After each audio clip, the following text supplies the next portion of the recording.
You want me to say something? I don't know. Oh, God. Let's just toast to authenticity. Huzzah.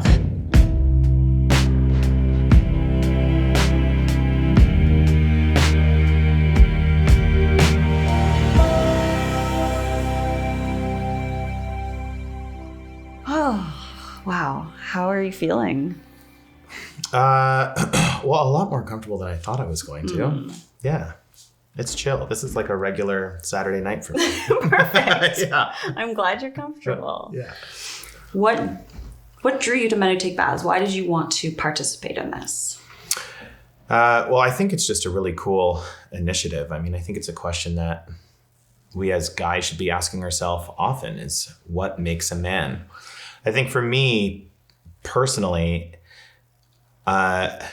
it's been such a journey over the last, 14 months. Next week, I'll be 14 months sober.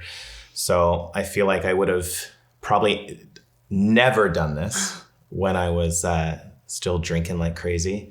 So yeah, in the spirit of just sobriety and saying yes to new things and being uncomfortable, I think, yeah, I was just like, what a cool opportunity. I feel like the most uncomfortable I've ever been was kind of been facing the demons that made me drink so much. So just keep being uncomfortable, I guess. There's a lot of discovery there. Well, you're going right into it because I wasn't going to ask you about your demons until question like 5 or 6, Yeah, but here we are. Yeah, there you go. Oh, you're ready. Yeah, Okay. exactly. Okay, well, let's just go there. So tell me about these demons. Oh, gosh. I mean, fuck. I mean, for me, drinking was like has been a crutch or was a crutch of mine for, 15 years since I was probably 20, 21. I mean, it's so interesting when I first quit drinking because, when I originally quit, I was just like, that's just one choice I have to make. Just don't drink. But that's the easy choice, like just don't drink. That's an easy choice to make. But when you start asking yourself the question of why was I drinking so much to begin with, that's when I feel like that's when shit got really hard, because that's when you have to dive into mental health. And for me, anxiety and sometimes really severe depression and, in my childhood, like sexual abuse and trauma that I thought I had dealt with, but clearly I didn't really deal with. So yeah, just finally kind of trying to navigate through all that fucking shit that I just accepted for so long as part of my life. That was my day to day, just living with that instead of finally manning up and choosing to deal with it. Wow.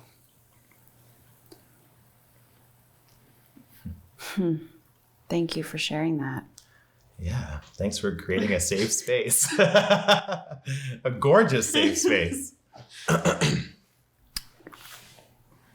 There's a theme that has started to emerge, which is that more people are looking at their drinking and wondering why they do it. It's so natural to have it as part of our lives. Yeah. That it almost feels unnatural to stop. It really is the most bizarre thing. When I originally quit drinking, I was really naive. I didn't think that it was going to affect every single aspect of my life. And it has affected every single aspect of my life in its entirety. And I think you're right. We live in a culture where it is not only accepted to drink daily, but encouraged almostly, like how many times do you walk past a restaurant and you see like little chalkboard sign that says, you can't buy happiness, but you can buy beer or, soup of the day, tequila. And like, I was that guy. Like I loved seeing that shit because I was just like perfect tequila for lunch, like I was that guy. You see wine mugs now for moms that say, mommy wine time. And, it's not drinking alone if the kids are home. And it's all these little sayings that we think are so funny, but it perpetuates this culture that we are, like I said, not only allowed to drink daily, but encouraged to. So, you know, for me, when my drinking really hit hard at the beginning of the pandemic, and like I said, it's been a problem for a really long time, but it was kind of the beginning of the pandemic where it really slid for me. And I would be able to polish, 4 or 5 bottles of wine myself and not even have a buzz. Like it just, my tolerance had gotten so high that it was, and that's when I started doing fucked up shit too. Am I allowed to swear? Yes. Okay. Right. I started doing really fucked up shit that I never done before. Like I never hid bottles. And I was hiding bottles and I was hiding receipts and all the shits that my partner wouldn't know how much I drank. And I would just be like, oh, I went out for lunch and had a couple, meanwhile I had 6 and I couldn't let him see the receipt. And so that not only becomes a problem for me, but then creates so much distrust within a relationship. And there's a lot of healing to do from a shitty decision. How much has your relationship changed since you've been on this journey of sobriety? Fuck me. I mean, I tell everyone, if you really want to challenge a relationship, get sober. Because there was just so many things that, and really hard conversations to have, to sit down with your partner that you've had for 10 years and say, I think maybe a large part of the reason why I have been drinking so much is because I'm not super fulfilled in this relationship. It's a super difficult conversation to have. And I take responsibility for all of my own feelings and actions. But with that, I think comes sometimes hard truth that you have to bring to the table. So that was really, really hard. And I think for him too, he definitely doesn't have a problem with alcohol in the same way that I did, but it really forced him to start to contextualize his own relationship with it. And, even the simplest thing is kind of every Friday night drinking and tying one on, but then you find yourself on a Tuesday really wishing it was Friday so that you can drink, it's like, it still has that control over you, even though you're not drinking a shit ton or every day.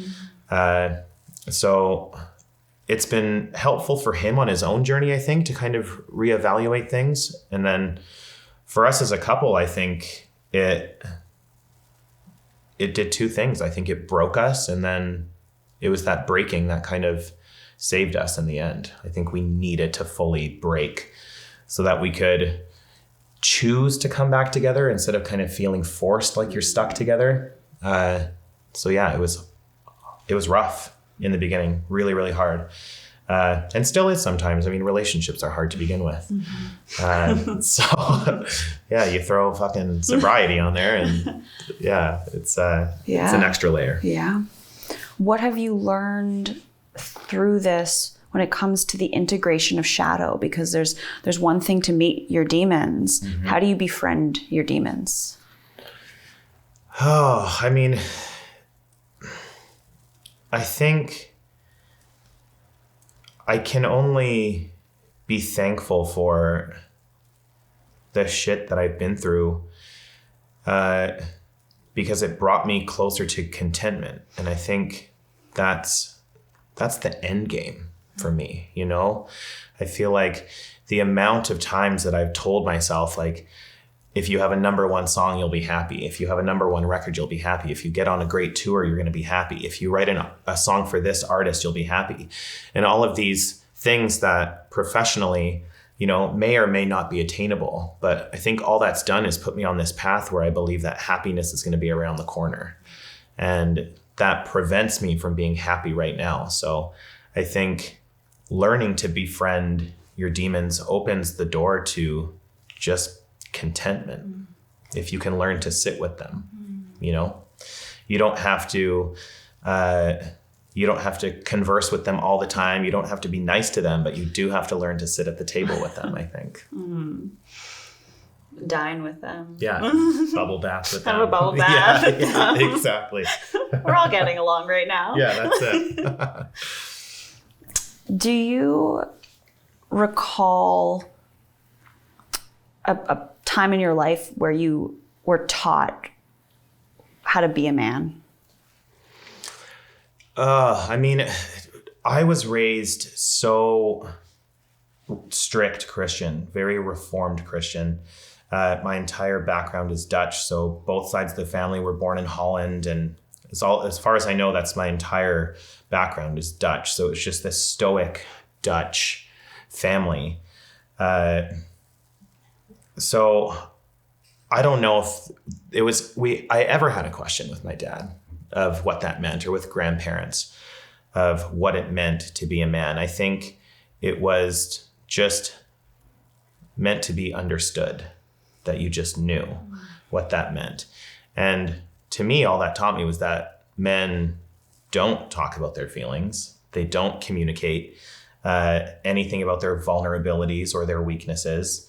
And for me too, growing up gay in an environment that I knew, or I was raised with the worldview that I was going to go to hell, I carried that probably until I was, my early 20s, when I finally thought, like, I don't know if I buy this. Like, the God that I believe in can't,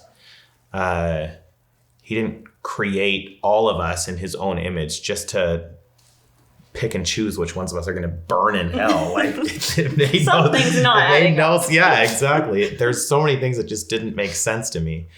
So yeah, that's kind of when I really started to reevaluate what it meant to just live authentically, and be a man was so outside of the scope of what I thought it was.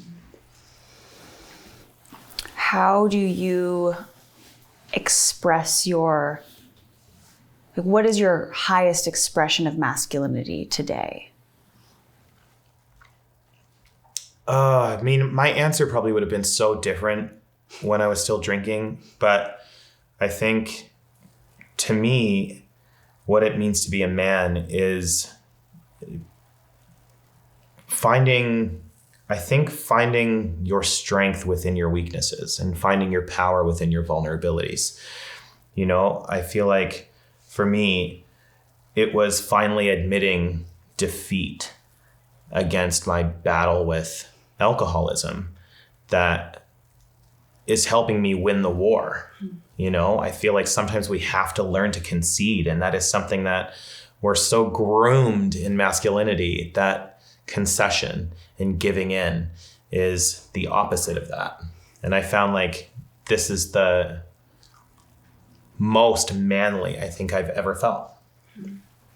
Can you tell me about something in your life that's had a profound impact on who you are? And I know we've touched on religion and drinking. Is there perhaps a relationship or a moment that comes to mind when you really felt a shift in yourself?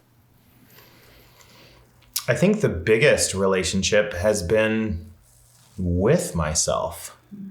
I had no clue what self-love was until maybe a few months into sobriety. I had no clue. I had no idea what it meant to look in the mirror and make eye contact with yourself and not hate who you saw back. I always have. And I think a lot of that has to do with being raised religious with so much guilt and coming out and, then addiction on top of that. But yeah, I think that has been the biggest change, has just been kind of being able to go to sleep at night, just being like, hey man, like, you're a pretty decent guy. A lot of growth still, a lot of work to be done, but I love feeling like for the first time in my entire life that I'm right where I'm supposed to be. That's priceless. Because you spent so long kind of wandering in a fog of yourself. Mm-hmm. Yeah. And trying to escape myself, I think, in so many ways. Just really not having the balls to just look myself in the mirror and accept that my past, although it was my past, didn't have to define the future. And that's a really hard lesson to learn sometimes. Yeah. We spoke a little bit downstairs before you got in the bath just about trial by social media and how it seems that these days you can, get canceled, really publicly shamed and ostracized and pushed away for something that you said in 2008, or, this, so much of what we've said is put online that it can be excavated and held up as if it's you today. Mm-hmm. And I think that's causing a lot of fear in people. And that fear is almost causing us to pull back from one another. Mm-hmm. And men especially seem to be living in this place of fear. And on one side you hear, yes, they should be afraid. And if they're men who haven't done anything wrong, they shouldn't be afraid. And that's the barometer now that we're using of what a good man is how much he fears his past or not. How do we move towards reconciliation? I think for me, I think that man, woman, non-binary, trans, if we were all held to our worst decision or our worst words, we'd all be canceled. We can't live in a world where we are, should we be held responsible for the things that we've done and said? 100%. But I think within that responsibility should also be space to learn and to grow. They can't be shackles that keep us there, because otherwise that's where life ends, So I feel like, the amount of things that I've done and said that if they were ever on the internet, but I look back on that person and I still recognize, I would like to say I don't recognize him, but I do. I still recognize who that person is and why he said and did those things. And it's because in that moment, they validated that pain and they validated that darkness, and it felt like I could take a breath, and it's completely the wrong way to go about it. But I don't think I would have learned the healthy way to breathe and just be if I also wasn't a dickhead at some point. Mm.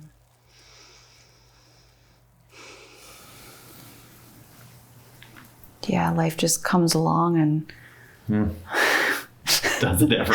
Oh, yeah. Sometimes it seems like pain is this propulsion where you have blinders on and you're just moving ahead, and all of a sudden this wall comes up and it's like you will fall to your knees now. Yeah, exactly. What's that? It's like that scene from Lord of the Rings with Gandalf when he's like, "You shall not pass." That's pain. It's like, no, man, you're stopping here for a bit. You're going to hurt for a while. Yeah. But I don't know. Sometimes I feel like that's another thing sometimes that I struggle with, is like the whole self-improvement kind of, it's almost a fad a little bit. It's this constant, I can be better, I can do better, I can learn more. And I feel like the intention with that is I think a great thing, but it also just stops us from being like, but I'm enough right now. I don't have to always be better or learn more. I can just be enough. Who I am in this moment is also enough. And I think that accepting that is how we do better, is by just being. So are you the man you want to be? In this moment, I am. Yeah. I was like, damn it. Trick question. But yeah, I feel like in this moment, I am. And I mean, in so many ways, that's how I have to approach my life now. It's just moment to moment. And I can't tell you that I'm not going to drink tomorrow. I can just tell you that I'm not drinking right now. You know? So for me, that's been a saving grace. It's just moment to moment. Awesome. Thank you. Thank you. This was fun. How are we feeling? Feeling good? Should we get one shot of like pseudo interview? Oh yeah, that's really nice. Can you get one photo of us in like an interview kind of style without the clicky? Okay. So look at Nicole while staying there. Oh yeah, and I'll. Exactly. Well, you can sit up as if we were chatting. Sorry, I'm going to ruin your shot. It's fine. Okay. All right, you can sit up. So we're doing our fake interview here. I love it. You can just actually talk to him. Okay, yeah, I guess we could keep talking. That was just fucking beautiful. That was awesome. That You were made for this. You know how to ask like probing questions and get what you want without making me feel completely awful about myself. That's the best compliment ever. Thank you. Yeah, there you go. No, this was awesome. This was super great. Yeah. I mean, every conversation is just its own world and speaks to someone out there directly. Yeah. Yeah, exactly. Isn't that so crazy though? Like we just released a documentary on kind of everything that you and I just talked about. And yeah, it's so interesting, right? How we like, sometimes we feel like our stories are so unique, and obviously they're our experience, they're our lived experience. But in the big picture, like so many people have a story that's eerily similar to our own, right? Yeah. So there's always that interconnectivity, which I think that's what makes it so special. Yeah. And for us to feel less alone. The more we speak that, the more we can cultivate others around us who are like us, or can help us remember something that we've forgotten. Yeah, exactly. Rediscovery. Your bathwater looks awesome. The purple is perfect. So good. I'll let Ose take it away from here. We'll get a few more photos, but yeah, Cool. Thank you so much for that. Yeah, thank you. It was awesome. And congratulations on Thank you. making it this far. You know, God. You're Yeah. alive. True. You did it. Day to day. Day to day.